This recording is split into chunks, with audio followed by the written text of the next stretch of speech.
Cut to the year 480 BC. Imagine you're standing on the coast of the Hellespont and the horizon just disappears. It wasn't an eclipse. It was the largest human force ever assembled in antiquity. Xerxes I, the king of kings, didn't come just to win a neighborhood fight. He came with a plan so over the top it would make any modern movie villain look like an amateur. He didn't just want to conquer Greece, he wanted to erase Greek identity from existence. We're talking about an army so massive that, according to accounts from the time, it drained entire rivers when it stopped to drink. Get ready to understand how one man's pride almost changed the language we speak today, and why logistics, not just courage, was the real star of this story. If you think your boss is demanding, just wait until you see what Xerxes did to anyone who crossed him.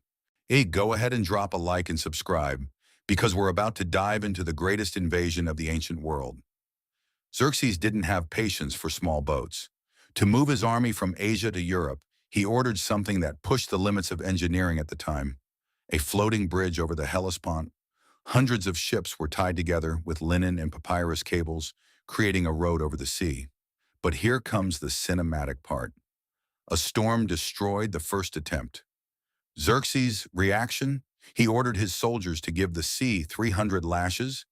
Yes, he tried to punish the ocean for disobedience. Insights from external specialists, historians in Iranian and Greek documentaries, highlight that this bridge wasn't just a structure, it was a propaganda tool.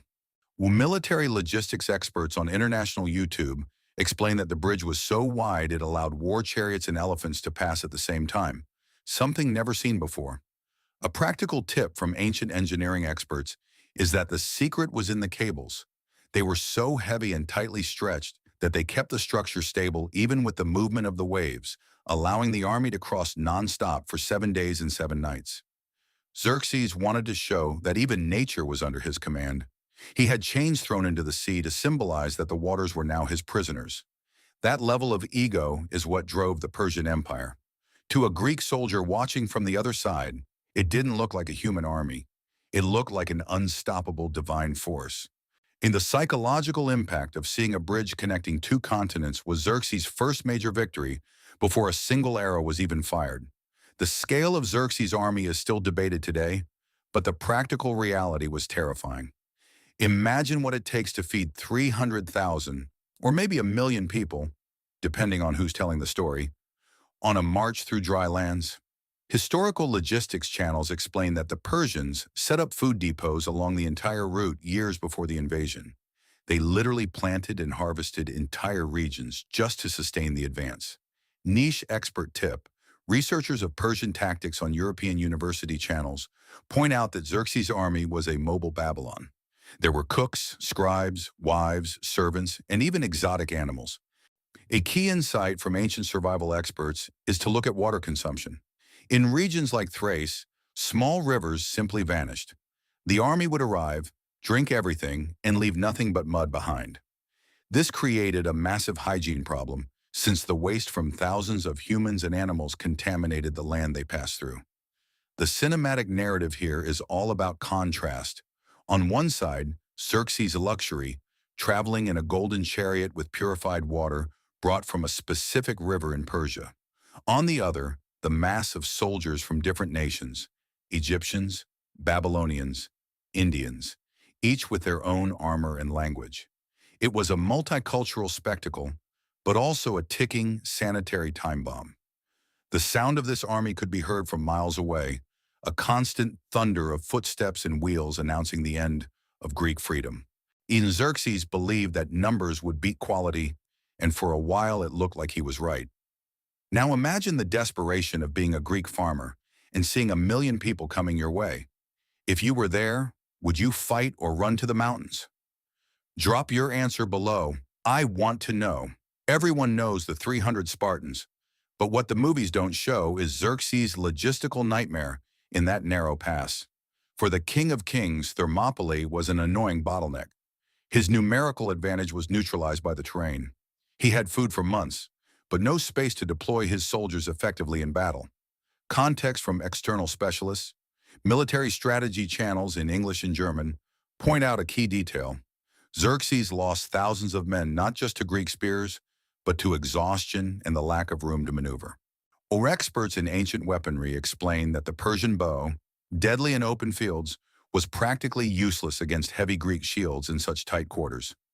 The practical takeaway from military historians is that Xerxes was forced to commit his elite troops, the Immortals, into a war of attrition he had never planned to fight. In this scenario, hygiene in the Persian camp started to take its toll. Thousands of bodies piling up in a confined space under the Greek sun attracted disease. Xerxes sat on a golden throne atop a hill, watching his men get pushed toward the sea, and the smell of biological defeat was already setting in. His frustration was cinematic. He couldn't understand how a handful of men was stalling the greatest war machine in history. The betrayal of Ephialtes wasn't just a tactical blow. It was the only way Xerxes could save his own logistics before his army began to wither from lack of progress. After passing through Thermopylae, Xerxes finally reached his target, Athens. But he found a ghost city. The Athenians had fled to nearby islands. What Xerxes did next was the peak of his plan to erase Greece. He ordered the Acropolis to be burned. The fire that consumed the wooden temples was meant to signal that the ancient world now had a single master. Insights from external specialists. Experimental archaeology videos show that the destruction wasn't total because marble doesn't burn, but the Persians destroyed every statue and monument they could. Experts in classical culture explain that Xerxes attempted a kind of cultural cleansing. A practical note from niche historians is that Xerxes took the statues of the tyrannicides to Babylon, as if he were kidnapping the very idea of Greek democracy. For Xerxes, the victory was complete. He sat among the ruins of Athens, drinking his purified wine, believing Greek resistance was just a footnote. But this is where the story turns.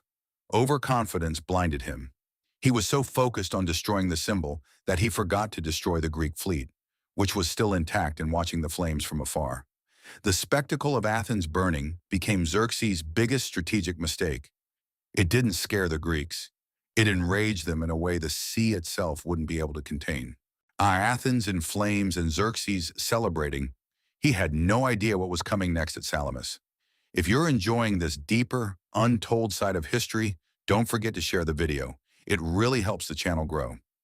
What was left after the dust settled and the last Persian ships disappeared over the Aegean horizon wasn't just a military victory. It was the birth of a legend that would shape the entire West. Xerxes I entered Greece intending to wipe a people off the map, but it backfired in a way he could never have predicted from his golden throne. Instead of deleting Greek identity, he forged it in fire. Before the Persian invasion, the Greeks were city-states constantly fighting each other. Sparta and Athens looked at each other with suspicion, and the smaller cities were just trying not to get crushed. In the King of Kings and with his megalomania and his logistics of millions of men, gave the Greeks something they didn't have, a common enemy and a reason to unite under a single banner. If Xerxes had succeeded, the world we know today would be unrecognizable. The philosophy we study, the theater that moves us, and even the concept of citizenship might have been suffocated before they could fully bloom. The attempt at a cultural cleansing on the Acropolis of Athens ended up acting as the glue that bound Greek culture together in an unbreakable way. Experts in ancient geopolitics on international channels point out that Xerxes' defeat was the turning point where the concepts of Europe and Asia began to diverge ideologically. For the Greeks, they were free men fighting against the tyranny of a god-king. Well, that narrative became the DNA of almost every democracy that came after.